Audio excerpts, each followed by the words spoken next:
Interacción persona a persona con el periodista Enrique Tucent.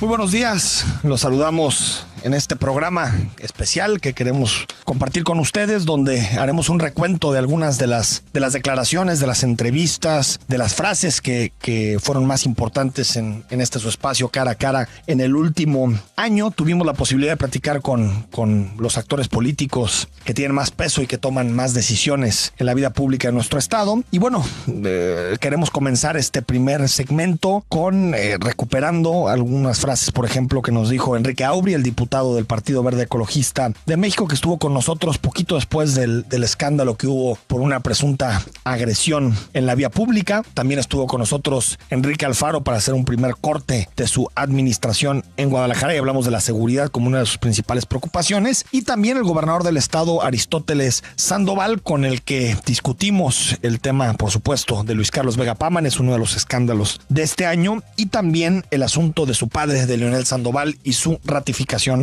como magistrado. Vamos a escuchar estos momentos. Nos gustaría empezar por los temas que han sido polémicos en las últimas semanas. En particular lo que sucedió, diputado, aquel 30 de abril, que dice que te acusaron de haber amenazado a un ciudadano con un arma. ¿Qué sucedió aquella noche y que nos des tu versión de lo que pasó aquella noche? Mira, fue un sábado. Yo he reservado el declarar por temas de los abogados, pero saliendo de tu casa, yo iba a ver al doctor Raúl Vargas, salgo en un coche de mi casa, que no lo uso común. Mi chofer en ese momento no trae el arma que le corresponde, que tiene permiso, portación. ¿Por qué? Porque yo tengo 2 niñas pequeñas y está prohibido que estén con el arma ahí. Okay. Tienen un locker donde guardan sus cosas. Salimos de emergencias, corriendo. Yo vengo en el celular pegado, escribiendo. Y saliendo de Juan Palomar, para agarrar la glorieta del Calzado, sí, se pone el semáforo. Si oigo que pita, volteo con el celular para atrás y le digo, maneja bien, le digo al chofer. Veo como que se mueve, ¿no? Sigo adelante, veo, o lo que dicen, que viene una patrulla atrás, a 2 coches míos. Sigo adelante hasta llegar donde está Atlética y una agencia de coches. En ese semáforo yo nada más veo cómo me encañonan. No traían 2 policías uniforme, y 2 sí, pero en ese momento el primero que yo veo no traía uniforme. Bájate. Lo primero que pensé era que me iba a pasar algo. El policía me dice que me baje, yo le digo, no me iba a bajar, soy sincero, ahí están los videos. Digo, no me bajo, primero pues prefiero que me tiren a bajarme. Y ahí dice, me abre la puerta, me revisa, yo no agarrado de la palanca, no me iba a bajar. Mi chofer se baja y lo revisan, y uno me reconoce, uno que no trae uniforme, y dice, es el diputado Aubry. Le digo, no me encañones así, que estás tonto. Le empiezo a decir por qué, porque tenía la pistola en la cabeza, ¿no? Ya me dice, es que nos reporta un policía que este coche viene con armas. Pero en la patrulla venía 2 coches atrás de mí. Si yo hubiera sacado un arma, sale. Si hubiera salido un arma, sale en los videos que está. Hoy no se ha podido comprobar nada. Yo me voy y resulta que ese policía que no tiene uniforme es el que daba rondines por mi casa. Entonces ya después yo le pregunté y él me dice que le reporta a un policía el coche, y cuando yo me dejan ir porque no encuentra nada, le dice, no traía nada el coche y es el diputado Aubry. Hace unas llamadas. Eso dice el policía. Eso dice el policía. ¿Y la persona que te denuncia dónde aparece en esto? No lo veo. No, él trabaja en la policía de Guadalajara, ¿sí? En un tema de administración. Pero en realidad tú nunca te topaste con él, en mi ni vida siquiera. Lo he visto. Si me dices, no lo conozco. Entonces metió la denuncia sin ni siquiera haberse topado contigo. Es lo que, por eso están las investigaciones, está el proceso, y yo le estoy dejando toda la mano a los abogados. ¿Por qué tardaste tantos días en salir a declarar? O sea, del 30 de abril al 9 de mayo. Y segundo, ¿por qué decidiste tramitar un amparo? Por los abogados. Ellos te dijeron, quédate mejor en tu casa, ahorita no salgas. No es que yo... Te digo, no es que yo tenga que tramitar un amparo. Yo sé lo que me dedico. Soy un diputado que alza la voz, sea lo que me expongo. Entonces no tengo problema, yo le dejé en mano de los abogados todo, yo sigo lo que los abogados me dicen. Yo en ese momento me iba a separar del cargo para que se me investigara. Me dice, no, tú sigues haciendo tu trabajo, nosotros vamos a hacer esto. Entonces yo le dejo el tema legal a los abogados y yo me dedico a trabajar en lo que... ¿Y los 10 días que no saliste fue decisión tuya? No, decisión de los abogados. 4% de incremento en homicidios y otro 27% de incremento en robo a vehículos. ¿Qué está pasando con la seguridad en Guadalajara? La seguridad de Guadalajara va en una ruta de corregir muchas cosas que estaban muy mal. Tenemos una corporación, cuando llegamos al gobierno, devastada, una corporación sin rumbo, una ciudad en la que creo se dejó de manera muy irresponsable crecer un problema que hoy nos está asfixiando a todos. Y lo que hay como posición del gobierno, Enrique, es muy claro. Estamos avanzando y hemos hecho cosas muy muy importantes, pero no estamos ni remotamente satisfechos con la realidad de la ciudad. Estamos trabajando y concentrados en ello.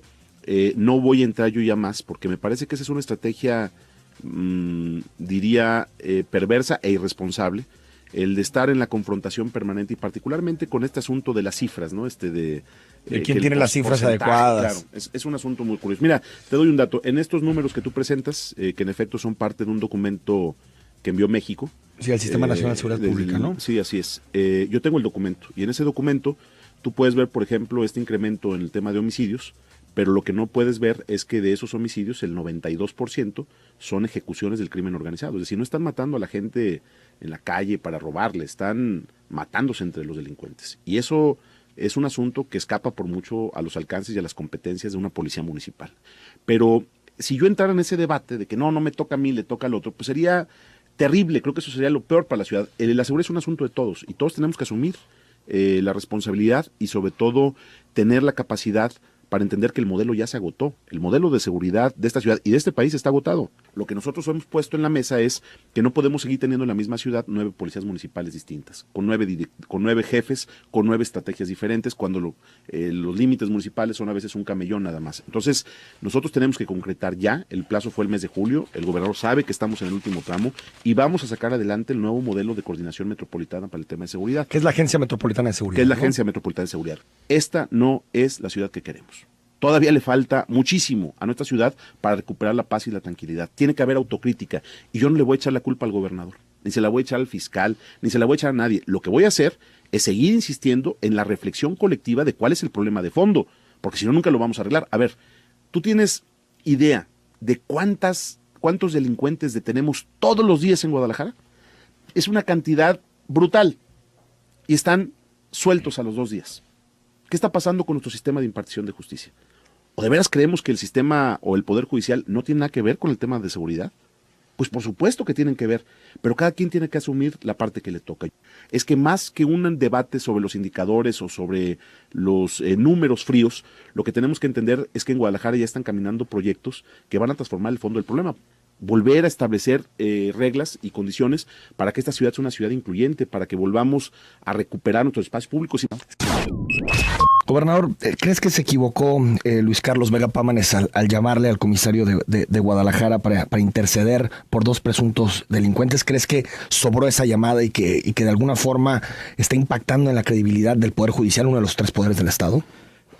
De entrada hay canales institucionales, pero aquí creo que todos le han fallado a la confianza. Primero, porque el empresario nunca debió de haber hablado, sino esperar a que llegara la información. Segundo, porque el magistrado debió de haber esperado a que llegara a un juzgado, ya sea del fuero federal o fuero común, para poder resolver también el tema. Tercero, porque el comisario de Guadalajara, en vez de estar grabando una llamada, debió inmediatamente haber puesto a disposición. De la PGR, aquí, ¿no? De la PGR, así es. Entonces aquí puedes ver que todos incurrieron en abonarle a la desconfianza a las instituciones que procuran en parte la seguridad. El fondo se debe de investigar. Vamos a ir a fondo, caiga quien caiga. ¿Por qué? Porque aquí debemos de primero saber la veracidad del audio, encontrar que haya una configuración, que esto lo habrá de determinar el juez, pero lo que hace el Ejecutivo es no tolerar impunidad y sobre todo llamar a que todo se haga a través de los canales institucionales. ¿Tú le sugieres, gobernador, a Vega Pámanes que se aparte de su cargo mientras se investiga este asunto? El asunto debe de llevar su curso. Hay un procedimiento, hay una ley que genera todos los elementos. Lo que yo te puedo decir es que no hay hasta el momento la veracidad, primero, de que todo, del audio completo. El audio tenemos primero que conocerlo. No está ni en prueba Debe todavía. de aportar primero el complemento. En cuanto el fiscal o fiscalía tenga el elemento de la prueba que deberán de aportar los indiciados, los que están inmersos en el problema, entonces tomamos la determinación. No es si quiero o no, inmediatamente actuamos como Estado. Pero si no tenemos los elementos, hoy con este nuevo sistema garantista, nadie es culpable hasta que se le demuestre lo contrario. Hoy todos son inocentes hasta que tengan los elementos. Entonces tenemos como Estado que ser respetuosos, pero sin tolerar lo más mínimo impunidad. Aquí todos somos iguales ante la ley y vamos a actuar. Gobernador, en algún momento durante todo este periodo que hemos discutido la ratificación de Leonel Sandoval en el Supremo Tribunal, ¿has intervenido en alguna ocasión con algún diputado? ¿Le has hecho una llamada para decirle, oye, por favor, ten consideración en este tema? ¿O te has dado un paso al costado? Mesa. Soy respetuoso primero de la división de poderes, en primer lugar. En segundo lugar, debo decirte que si bien como a cualquier padre le tengo amor, cariño, respeto, admiración, he sido muy respetuoso porque él estaba antes que yo. Entonces, lo que decidí como hombre de Estado es no involucrarme en lo más mínimo. No hay una sola llamada, no hay en una sola mesa donde haya puesto el tema yo para poder ver cómo se va a llevar el procedimiento. En este y en los demás nombramientos, el gobernador se ha mantenido al margen. Me limité a ni siquiera opinar del asunto. Gracias por estar con nosotros. Estamos en lo mejor del año haciendo un recuento de lo que han sido algunas de las entrevistas y frases que nos ha dejado este 2016. Vamos al corte y seguimos con más entrevistas y seguimos con más momentos de este año que se nos fue.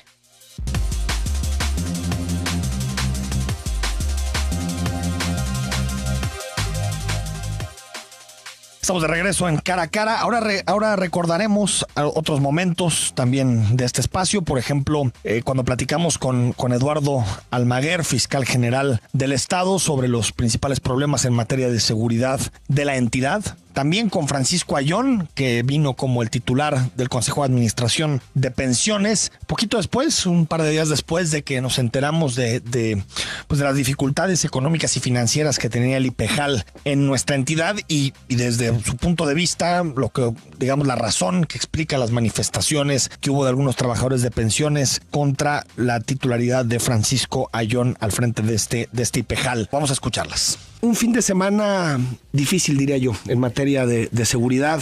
Al menos desde el viernes se registraron 14 homicidios en la zona metropolitana de Guadalajara. ¿Qué balance hace y por qué este repunte que estamos viendo en los últimos días? Bueno, tenemos prácticamente desde el mes de octubre del año 2015 vino dándose un incremento. Quisiera hablar con toda honestidad lo voy a expresar de esta manera. Vino dándose un incremento en los homicidios. De los 10 delitos de alto impacto, el delito que no se ha reducido o mantenido y ha aumentado ha sido el delito de homicidio, por dos razones fundamentales. Una es decirte que hay una violencia en las calles, tenemos homicidios, muchos de ellos por riñas, por diferencias vecinales, y aquí es muy importante la participación de las autoridades municipales y la participación de las policías municipales también. Es una tarea que hay que ir a fondo y que se debe de incrementar.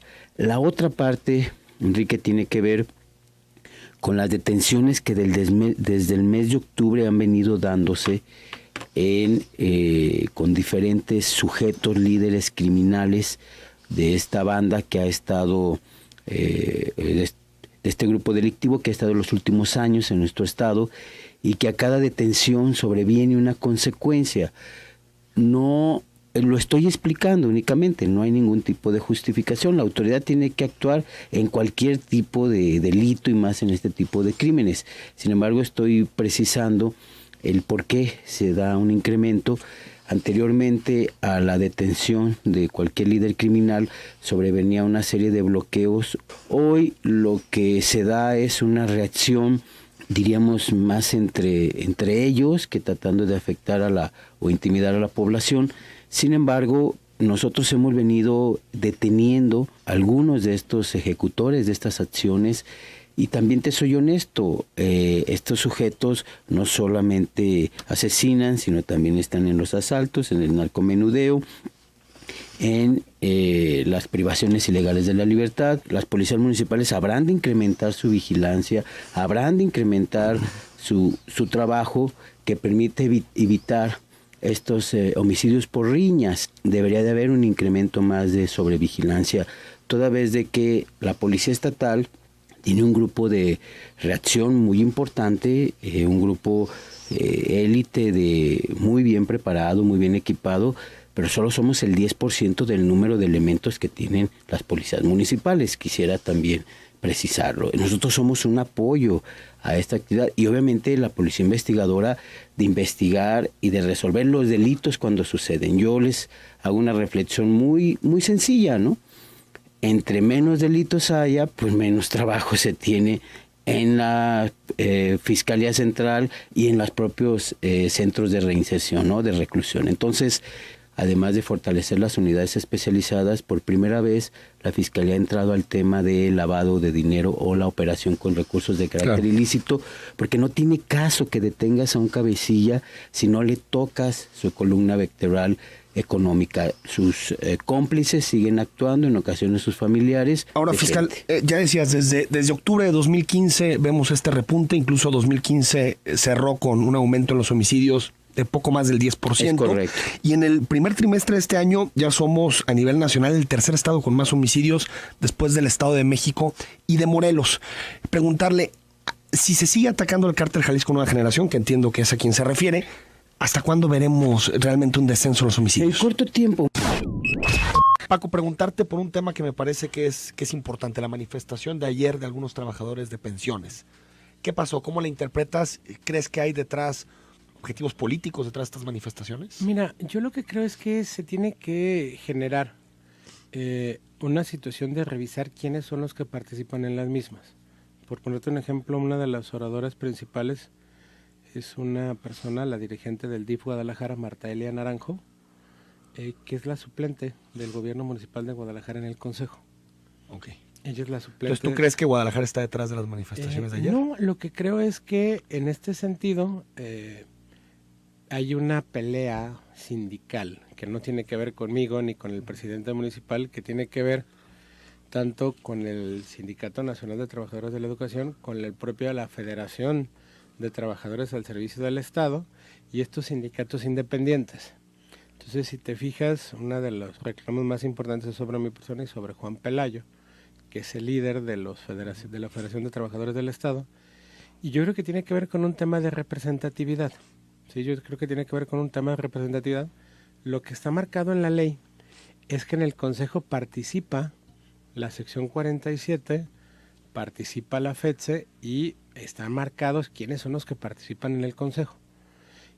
Creo, y sinceramente lo digo, que lo que nos ha variado son las condiciones sobre las que se hizo el estudio actuarial. No hay ninguna situación, ya lo dijo la propia señora Farel, ni de una problemática específica de pensiones, son factores externos. Creo en esa parte, te voy a poner un ejemplo que sí quisiera tomar muy en concreto, el ejemplo Chalacatepec. Chalacatepec es una inversión que se genera con 89 millones de dólares, al inicio del 2009, con Emilio González. Cuando nosotros llegamos, vemos la situación y lo que pretendemos y lo que hicimos fue diversificar la misma.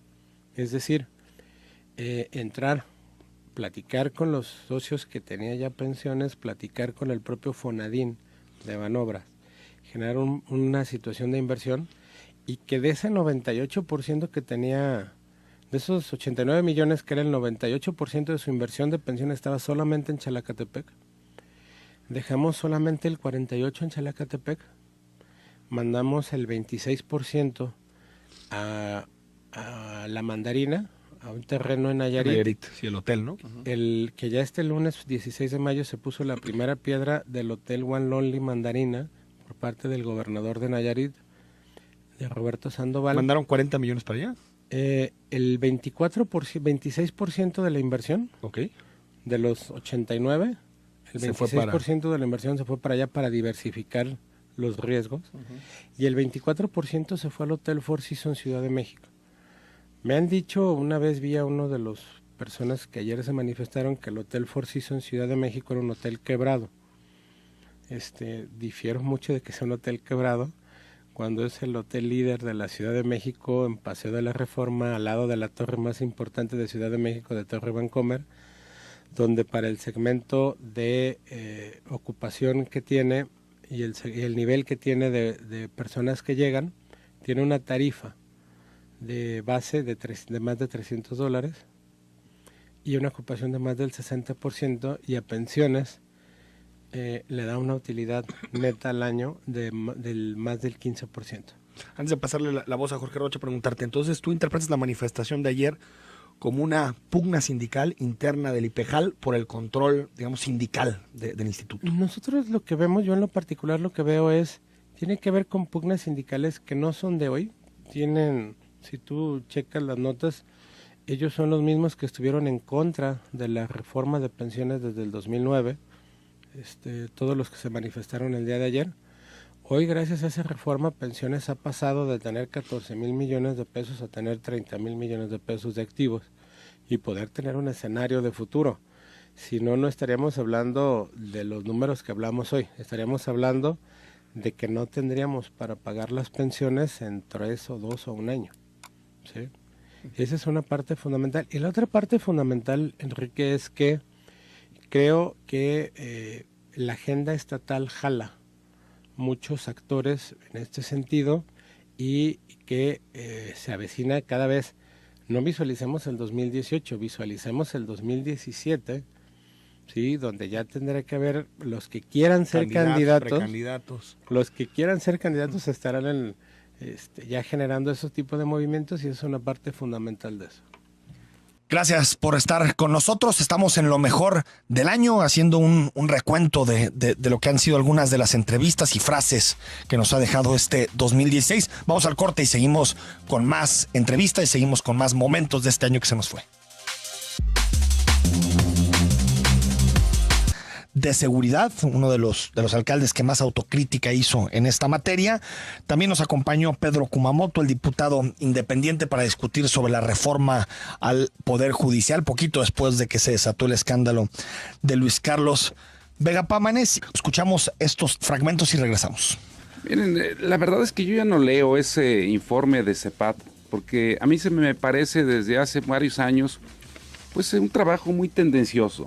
Totalmente tendencioso, sin objetividad, sin investigación profunda, sin bases para poder afirmar lo que dicen. Y entonces pues yo decido mejor respetar su opinión, más no compartirla, y tenemos nosotros nuestros propios datos, las propias bases, que esas sí están basadas en realidades, están basadas en transparencia, en información y datos y resultados que están en la Comisión Estatal de Derechos Humanos, en la página de internet. Y a eso nos podemos someter, bajo eso podemos hablar y podemos nosotros partir con realidades. Claro que en Jalisco ha habido avances en materia de derechos humanos, esos no los podemos negar, pero también hay rezagos, y eso también es cierto. Hay temas que tenemos que seguir apretando mucho. Yo, por ejemplo, he tenido una serie de reuniones pues muy activas. Esta semana he tenido al menos 2 reuniones con el secretario de Salud, con el doctor Antonio Cruz Esmada, porque estoy consciente que, por ejemplo, en temas de derechos humanos que tienen que ver con la Secretaría de Salud, hay rezagos. Por lo pronto tenemos 22 recomendaciones que no se han cumplido con la Secretaría de Salud. Directamente con la Secretaría de Salud. Así es. ¿Sobre qué temas en específico? Pues, por ejemplo, tenemos 9 asuntos que tienen que ver con negligencia médica o responsabilidad médica por muerte perinatal. Okay. Muerte de bebés en el momento de nacer, en el momento del parto. Entonces, por una mala praxis, por una desatención, temas que tienen que ver con algunos otros aspectos de reparación del daño y temas que tienen que ver con las cuestiones ambientales donde la Secretaría de Salud también tiene que actuar. Por ejemplo, el tema que ya habíamos emitido nosotros una recomendación de San Pedro Itzicán, Sí. el tema del río Santiago, donde si bien también ha habido avances en ese por parte de SEMADET, de la Comisión Estatal de Agua, pero permanentemente la Secretaría de Salud se ha negado a hacer los estudios de morbilidad, de los temas de estudios epidemiológicos que se deben de realizar en la zona del Salto y Juanacatlán. Entonces son temas que estamos platicando. Yo tengo mucha confianza, estoy en un ánimo optimista con la actitud que ha mostrado el actual secretario de Salud. Yo espero que realmente de veras cumpla. Él me ha hablado no de meses, me está hablando de una semana para empezar a tener resultados en cumplimiento. Yo lo he invitado para el próximo mes de junio a un desayuno de trabajo permanente que hago con 120 presidentas y presidentes de organizaciones de la sociedad civil que en Jalisco defienden y promueven los derechos humanos, y ahí estará él presente para dar a conocer los resultados que él se ha comprometido a realizar. Sí.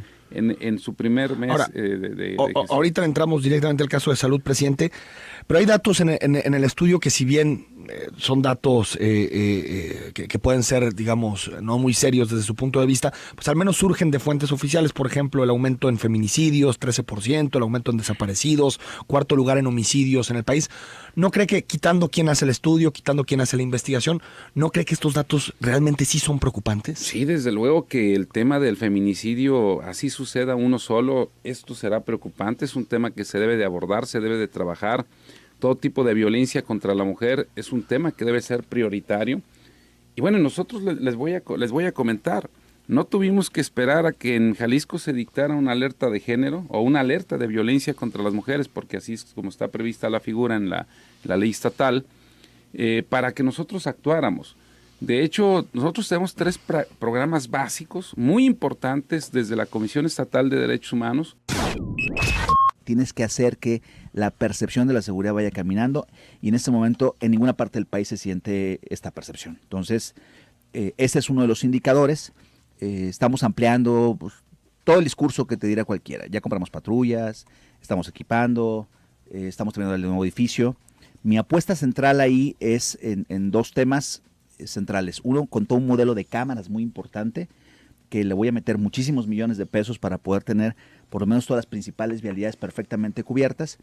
El Estado tiene un proyecto de cámaras que yo todavía no conozco. Me gustaría poder hacer un proyecto en conjunto con el Estado, con la Fiscalía, para lo que ellos vayan a poner, en contraparte ponerlo nosotros y tener mucho más alcance.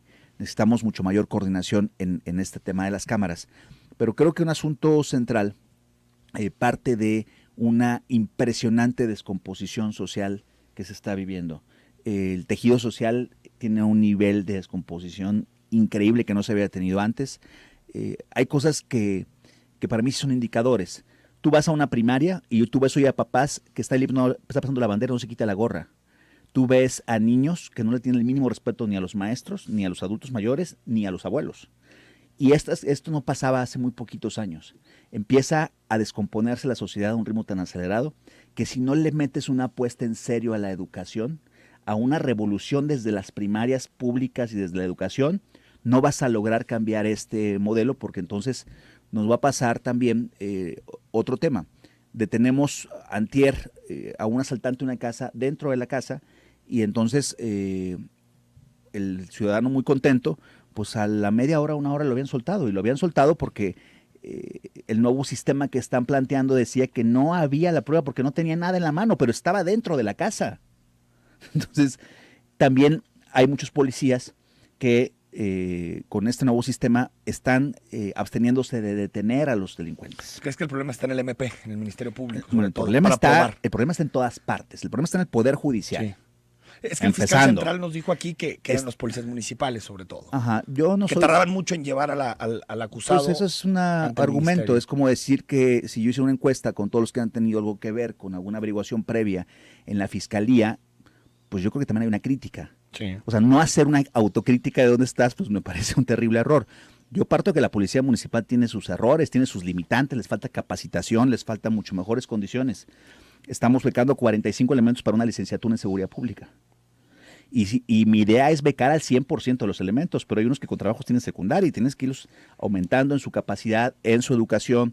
Tenemos una pequeña academia en donde estamos sacando también nuevos policías y eso va a irnos ayudando. Pero la clave de esta historia es poder tener mesas de trabajo y coordinación entre la federación, los estados y los municipios, en donde no seamos tan cobardes de echarnos la culpa de un lado para otro, donde podamos tener agenda, objetivos, líneas de acción, indicadores, evaluación, qué sí camina, qué no camina, qué hay que hacer en el Poder Judicial. El Poder Judicial es un bronconón en Jalisco. Totalmente. ¿Qué hay que hacer en el Ministerio Público? ¿Y qué hay que hacer en todas las policías municipales? Yo sí parto de reconocer... Tienes que echarte la bolita. Yo sí parto de reconocer que estoy reprobado en seguridad. Y tengo que trabajar muy duro, voy a trabajar muy duro para ir mejorando esa percepción.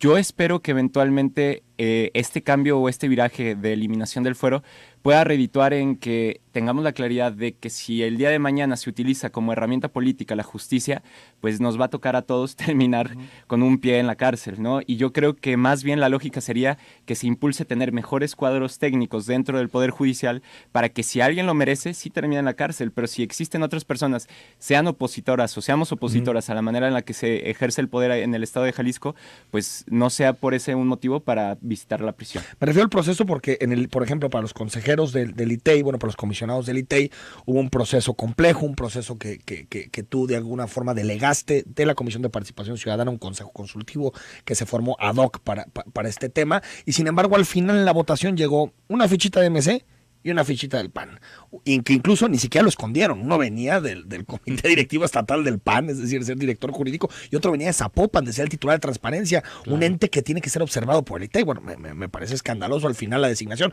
pero a lo que me refiero es construimos todo este modelo complejo y al final el resultado es el mismo. Yo creo que, de nuevo, suscribo todo lo que dijiste, pero al mismo tiempo lo que plantearía es que yo sí tengo la certidumbre de que por lo menos tenemos a mejores perfiles técnicos que los que podrían haber llegado solamente por el acuerdo político.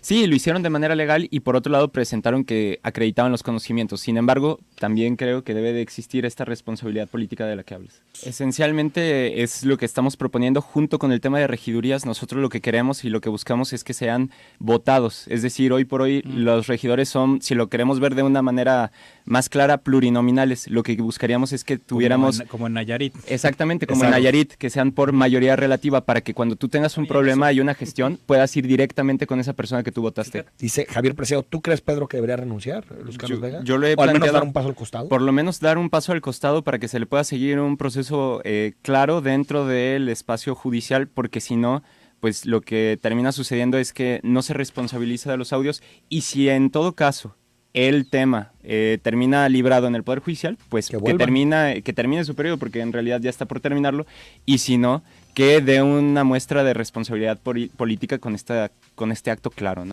Vamos al corte y seguimos con más entrevistas y seguimos con más momentos de este año que se nos fue.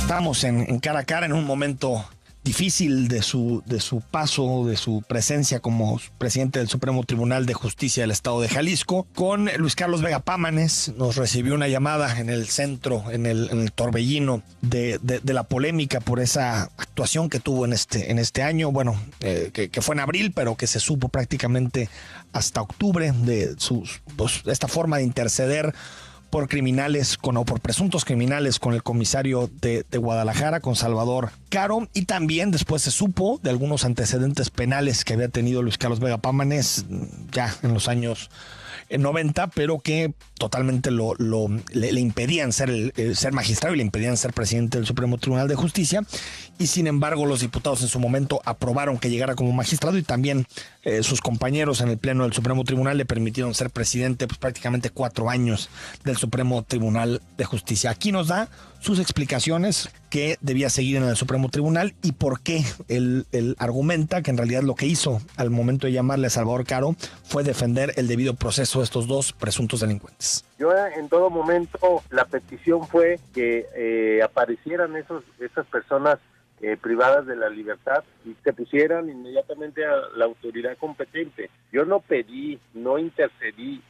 Magistrado, cuando dices o cuando hablas de que no los lleven a la calle 14, ¿no se te hace que estás intercediendo? No, porque de acuerdo al Código de Procedimientos Nacional, una vez que es detenida una persona por la Policía Municipal, inmediatamente debe de ponerlo a disposición de la autoridad competente. El delito de portación de armas o del que se les acusa es federal y deberían de haberse sido puestos a disposición inmediatamente ante el Ministerio Público Federal. Pero entonces, ¿te hace parte de tu chamba llamarle a los policías para decirles a dónde acudir a presentar a los indiciados? No, de acuerdo a la Corte, a la Constitución Política Nacional y Estatal y a los a los tratados internacionales, cualquier autoridad, cualquier persona que esté en ejercicio de sus funciones debe de proteger la integridad de las personas y de los derechos humanos y del debido proceso. Fue una llamada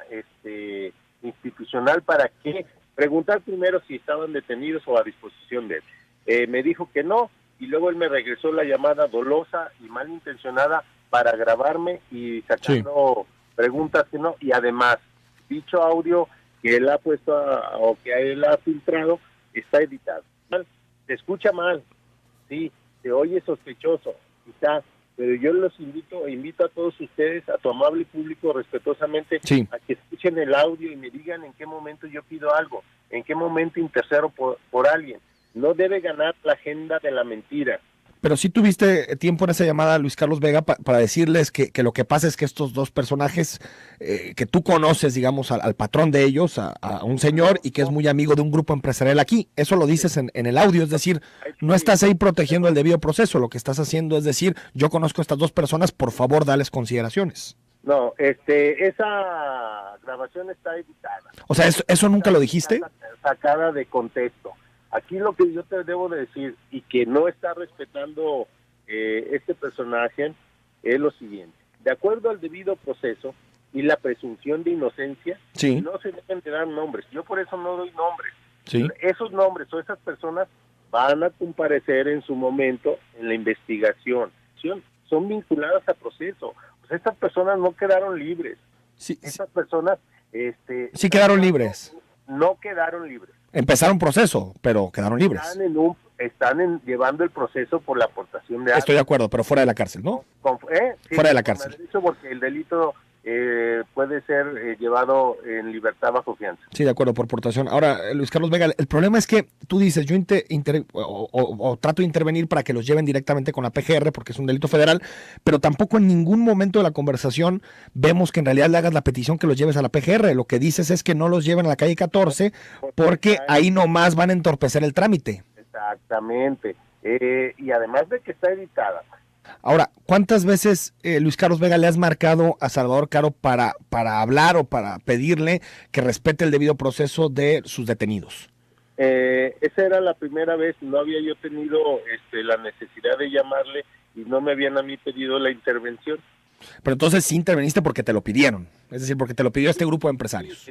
Como lo hice, fue una llamada institucional, como estamos obligados todas las autoridades cuando alguien acude a uno en el derecho de petición de que estas personas estaban desaparecidas, y además en la coordinación entre las autoridades y en los entes de nuevos, en el operadores del nuevo sistema, estamos obligados a tener ese respeto y respeto a los derechos de las personas. Ahora, lo que me sorprende, magistrado, es que nada más hayas intervenido en una ocasión, solamente en esta ocasión, y digas que es una responsabilidad tuya intervenir en estos temas cuando nada más has intervenido en una ocasión con el comisario de Guadalajara. He opinado mucho, he opinado y he hablado cuantas oportunidades he tenido con directores del nuevo sistema, de cuál es la forma y de cuál es la función de ellos como policía municipal, qué es lo que se debe de hacer. Esto no está fuera de mi jurisdicción, el de opinar, el de solicitarle al alguacil de Guadalajara que si tiene alguna persona detenida, así como me lo pidieron. Imagínate, ya se verá más adelante. ¿Has pensado en renunciar y si te preocupa el juicio político en el Congreso? No, yo no soy político, yo soy magistrado, yo me dedico a impartir justicia. De acuerdo. Pero con cargo de presidente no tengo jurisdicción. El juicio político sale de mi esfera, de mi competencia. Si ya los diputados lo quieren hacer en un acto de revanchismo, pues está fuera de mis manos. Yo solamente me encomiendo. Sí, nos vamos, magistrado. En trabajo. Y no podemos olvidar algunas discusiones también que tuvimos en cara a cara, en este espacio que compartimos todas las mañanas con ustedes, como por ejemplo con el delegado de la Secretaría de Comunicaciones y Transportes, Bernardo Gutiérrez, ex delegado, porque ya no está al frente de la SCT en Jalisco, sobre las cifras en materia de inversión pública y en obra pública del periodo de Enrique Peña Nieto. El estado de Jalisco, antes de que llegara el gobernador Aristóteles Sandoval, estaba a media tabla. Yo siempre lo he dicho. Jalisco era como en la tabla del fútbol. Estábamos ahí en el lugar, creo que 15. A mí me gustaría que vieras los últimos reportes que hay, por ejemplo, del INCO, que es el que nos mide. Sí. Vas a ver en el tema de infraestructura cómo Jalisco va a estar entre los primeros 5. Yo no estoy hablando de Jalisco. No estoy hablando de Jalisco, estoy hablando del porcentaje de inversión nacional. Como Producto Interno Bruto, es cuando menos se ha invertido en 15, 20 años. Bueno, a pesar de la reforma fiscal, de todo lo que se habló, de recaudar más. Mira aquí, no, entiendo que hay proyectos, no, pues que ni modo que te no voy haya. a platicar de los casi 4,000 sitios de internet gratuitos que ya tengo ahorita en el estado de Jalisco, conectados en parques públicos, en escuelas, en centros de salud. ¿De dónde sale todo este dinero? Pues sale precisamente porque va a Jalisco, compite por los recursos con otros estados. Nosotros competimos con otros 31 estados. Ahora, delegado, estamos frente, digamos, ya hemos enfrentado varios recortes de gasto. Esto ha sucedido prácticamente desde el año pasado, recortes muy fuertes en materia de inversión. Y también, ya lo habló claramente Luis Videgaray, se viene un recorte fuertísimo para 2017, fuertísimo. Incluso está hablando de 8% del gasto público en total, 350,000 millones de pesos, más o menos. Es decir, delegado, esto impactará de alguna forma a Jalisco, es innegable. Mira, yo creo que cualquier presidente hubiera tenido la tentación. Desde mi punto de vista, cualquier presidente hubiera tenido una tentación de decir, pues vamos subiendo los impuestos. Súbanle un punto más al IVA. Que los ha subido. Sí, por eso. El IEPS, gasolinazo que hoy empezamos, es un impuesto. Sí, de 2 centavos, por cierto. Pero déjame darte un impuesto, ¿no? Sí, bueno, déjame decirte un dato. Por ejemplo, dices, bueno, vamos a subir un punto más el IVA, situación que no ha sucedido. Vamos a subir el impuesto sobre renta, tampoco ha sucedido. Bueno, otra manera de que un presidente hubiera decidido esto, pues sabes que vamos pidiendo prestado. Que también lo ha pedido. Bueno, sin embargo, el presidente no hizo ninguna de las dos. Decide mejor que el gobierno se restrinja.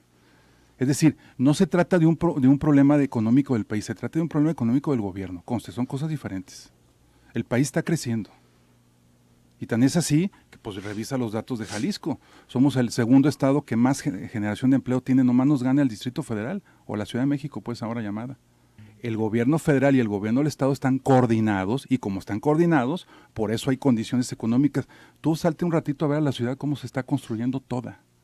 Por todos lados ver chalecos de constructores. Yo te doy datos increíbles que estoy recibiendo. Ya no tenemos soldadores en la línea 3.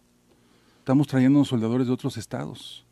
En la pura línea 3, alrededor de ella, ya se están construyendo en este momento edificios de oficinas. La ciudad está en construcción, si las obras son las correctas o no, ya le toca a la ciudadanía juzgar. Sí, ahora, claro. delegado, nada más un tema que habías planteado. Este gobierno, decías, no ha endeudado a México.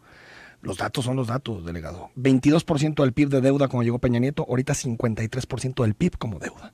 Prácticamente el doble en deuda, en 4 años. Ajá. Yo creo que, digamos, bueno, ese dato, yo sé si no lo tenías. O... No, yo lo que tengo son obras. Yo lo que tengo son 50,000 millones de pesos de inversión. Tengo, por ejemplo, en 3 obras 11,000 personas trabajando. En los puentes de Atenquique 4,000, 1,000 personas en el macrolibramiento y 6,000 personas en la línea 3. Yo creo que también es un dato importante que hay que ver. Con esto acabamos el recuento de este año y acabamos las emisiones de este año en cara a cara. El próximo lunes, ya lunes 2 de enero de 2017, platicaremos con Enrique Velázquez, que es el titular del Sindicato de Trabajadores Académicos de la Universidad de Guadalajara. Hablaremos, por supuesto, de las condiciones laborales de los maestros, de los académicos universitarios, pero también aprovecharemos que él fue uno de los impulsores de la legalización de la marihuana en Jalisco para platicar precisamente del tema de la legalización de la cannabis en Jalisco, pero también del tema del uso medicinal. Hasta el lunes.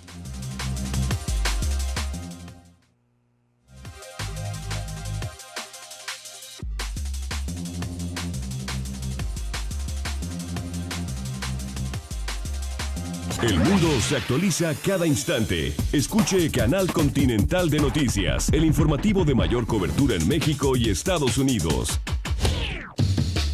Reconfiguración en las políticas para mejorar la calidad de aire, uno de los legados de la actual administración, afirma Secretaría de Medio Ambiente. Reconoce Zapopan que socavones detectados en Avenida López Mateos no retrasará reencarpetamiento. Protección Civil de Guadalajara alerta de riesgos de detonar armas de fuego durante festejos de Año Nuevo. Uno de los grandes logros de la actual administración durante el 2016 fue cambiar el paradigma que había con respecto a las políticas públicas en materia de calidad del aire. Así lo aseguró la secretaria de Medio Ambiente y Desarrollo Territorial, Magdalena Ruiz Mejía, quien dijo este año se logró definir la reconfiguración que habrá en las políticas públicas en la materia y que se trabajarán en los siguientes meses. Es una política que debe ser visible como una política ligada directamente a la salud pública de la ciudad, y no lo es.